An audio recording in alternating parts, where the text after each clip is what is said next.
10 बजे रात पूरे दिन की बात में शुरुआत करेंगे बड़ी खबर के साथ। इस वक्त की बड़ी खबर है जहां पेपर लीक मामले में सरकार ने बड़ा एक्शन लिया है। सरकार ने एनटीए के डीजी सुबोध कुमार सिंह को हटा दिया है। बड़ी कार्रवाई की है सरकार ने। प्रदीप सिंह खरोला अब नए एनटीए के डीजी बनाए गए हैं। Retired IAS Pradeep Singh Kharola NTA के नए डीजी बनाए गए हैं। इधर कर्नाटक कैडर के आईएएस रहे हैं प्रदीप सिंह खरोला।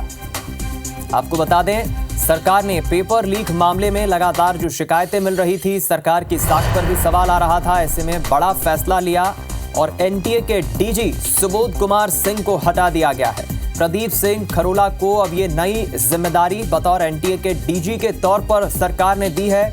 रिटायर्ड आईएएस प्रदीप सिंह खरोला जो कर्नाटक कैडर के आईएएस ऑफिसर रहे हैं, उन्हें अब ये महत्वपूर्ण जिम्मेदारी सरकार ने दी है।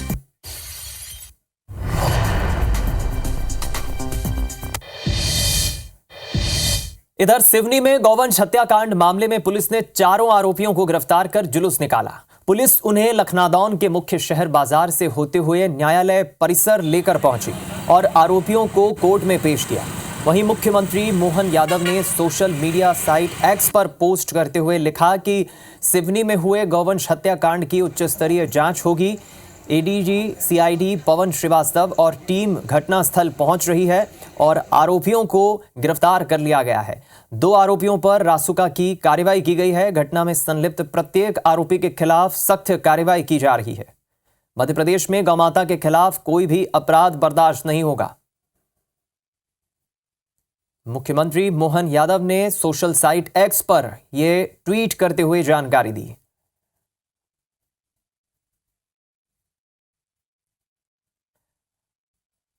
रासुका लगाने की बात मुख्यमंत्री ने कही। दोनों आरोपियों के खिलाफ एनएसएआर ने रासुका के तहत कार्रवाई हुई।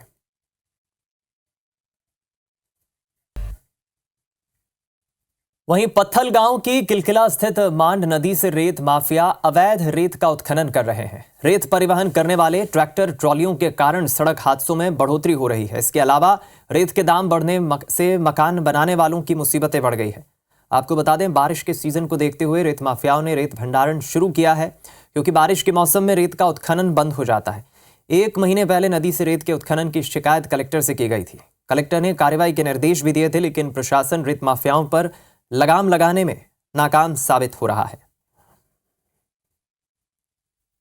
गांव में डंप करके दुगुना तिगुना रेट में बेच रहे हैं। हम लोग को घर बनाने वालों को बहुत तकलीफ हो रहा है। इसमें शासन को इसमें विशेष तौर पर ध्यान देना चाहिए। सरकार ने पूरा बोल चुका है कि आप कभी भी बालू निकाल सकते हैं। इंदिरा आवास के लिए छूट भी दिया गया है, उसमें भी लोग अवैध वसूली कर रहे हैं। ये सब गलत है, इसको रोका जाए। खनिज नियम के आधार पर उस पर कार्रवाई की जाएगी, जिसके लिए टीम गठित करके क्षेत्र का भ्रमण और निरीक्षण के लिए तत्काल उन पर कार्रवाई करने के लिए टीम रवाना करेंगे। पेपर लीक मामले में देश भर में बवाल मचा हुआ है और इस बीच एमपीपीएससी के पेपर लीक होने की खबर सामने आ रही है। पेपर लीक होने की खबर का एमपीपीएससी ने खंडन करते हुए विज्ञप्ति जारी की है।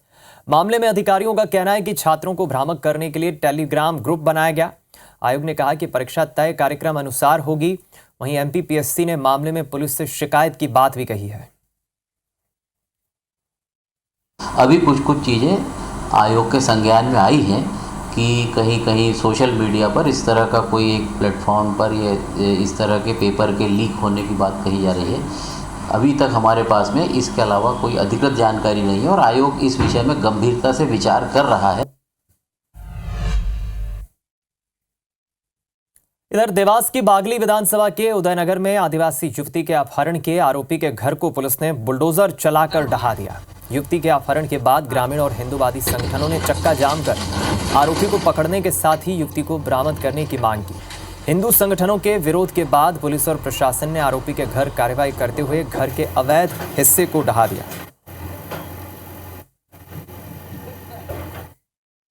प्रशासन ने आरोपी शाहिल के अवैध निर्माण पर बुलडोजर की कार्रवाई की है। संदेश साफ है, आगे जो भी इस प्रकार की घटनाओं में लिप्त रहेगा, हम किसी भी सूरत में उसे नहीं छोड़ेंगे।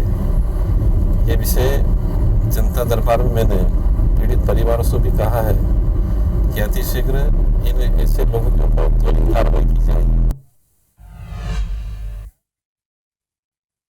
बिलासपुर के मेलापारा चांटी डीह में अतिक्रमण पर प्रशासन ने बुलडोजर चलाकर कार्रवाई की और अतिक्रमणकारियों को उन्हें आवंटित मकानों में शिफ्ट कर रहा है। लेकिन इस कार्रवाई का कांग्रेस नेताओं ने विरोध किया और कहा कि मानसून के बीच गरीबों को उनके आशियाने से हटाना कहीं से भी न्याय संगत नहीं है। जहां इन्हें विस्थापित किया जा रहा है वहां पहले व्यवस्थाएं सुनिश्चित की जाए। इसके साथ ही सभी परिवारों को अलग अलग मकान अलॉट किए जाएं और जिन्हें मकान अलॉट नहीं हुए हैं उन्हें वैकल्पिक व्यवस्था के तहत अस्थायी तौर पर मकान दिए जाए। कांग्रेस के विरोध का जायजा लिया ABC 24 संवाददाता जितेंद्र थवाइत ने। गरीब जनता का साथ देने यहाँ पर आए हैं। गरीबों पर जो अत्याचार किया जा रहा है उसके लिए आप निगम के अधिकारियों से पूछ लीजिए। हमने बहुत ही शांतिपूर्वक तरीके से निगम के अधिकारियों से मांग करी है, बात करिए। हम सरकार से मांग कर रहे हैं कि भारतीय जनता पार्टी जिस प्रकार बुलडोजर पूरे शहर में चला रही है, इससे गरीबों का जो है अत्याचार हो रहा है। जैसे ही लोकसभा का चुनाव खत्म हुआ, गरीब जनता के ऊपर बुलडोजर चलना चालू हो गया। आखिर यहाँ इस बिलासपुर में इसके पीछे एक बुलडोजर बाबा के रूप में कौन है? किसके दिशा निर्देश पे ये हो रहा है? वहाँ अशोकनगर में सभी व्यवस्थाएं, बिजली पानी सारी व्यवस्थाएं हैं। आप खुद जाके अभी लाइव देख सकते हैं। सभी व्यवस्थाएं वहाँ पे है, सुनिश्चित है। कुछ लोग जो किराया में रह रहे थे, जो लोग हैं उनको बहतराई में दिए हैं, उनके लिए भी व्यवस्था कर रहे हैं।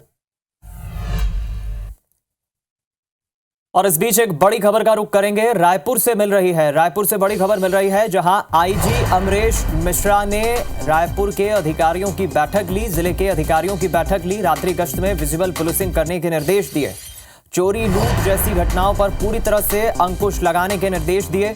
शहर की यातायात व्यवस्था को सुगम बनाने के भी निर्देश दिए गए। SSP Santosh Singh, ASP, CSP सहित सभी थानों के TI इस दौरान मौजूद रहे। बड़ी खबर रायपुर से, आपको बता दें शहर की यातायात व्यवस्था को बेहतर और सुगम बनाने के निर्देश दिए गए। इस दौरान ASP, SSP, CSP सभी मौजूद रहे।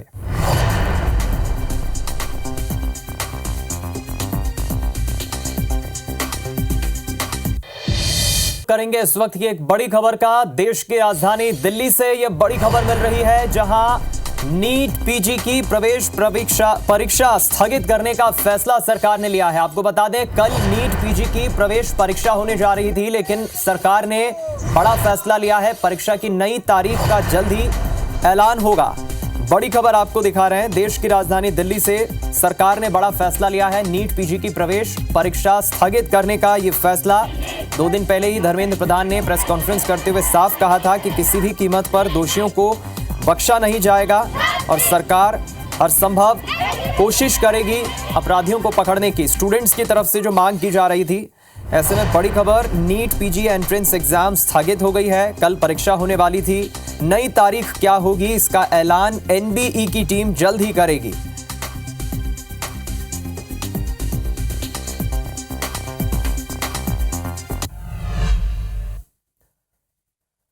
इधर छत्तीसगढ़ के मुख्यमंत्री विष्णुदेव साय ने आज राज्यपाल विश्वभूषण हरिचंदन से राजभवन पहुंचकर मुलाकात की। इस दौरान CM साय ने प्रदेश की वर्तमान स्थिति, कृषकों की खरीफ फसल के लिए खाद बीज की उपलब्धता और प्रदेश सरकार की योजनाओं की जानकारी राज्यपाल को दी।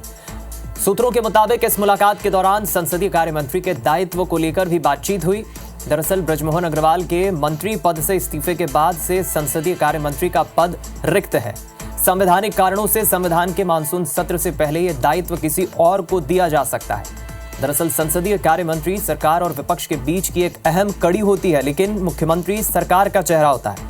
लिहाजा परंपरा के मुताबिक यह दायित्व किसी और को दिया जा सकता है।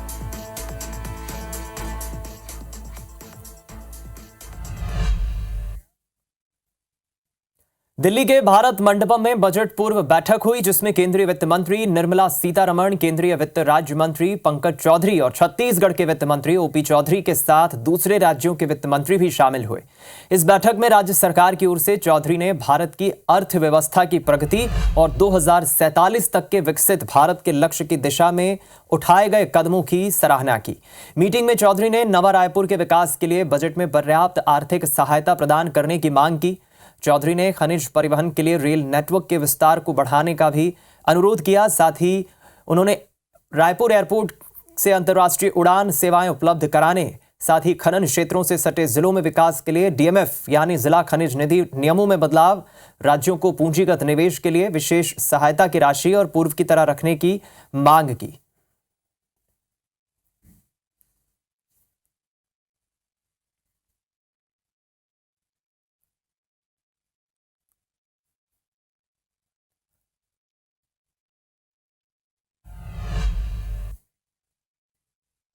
इसी के साथ इस बुलेटिन में इतना ही। दीजिए इजाजत। नमस्कार।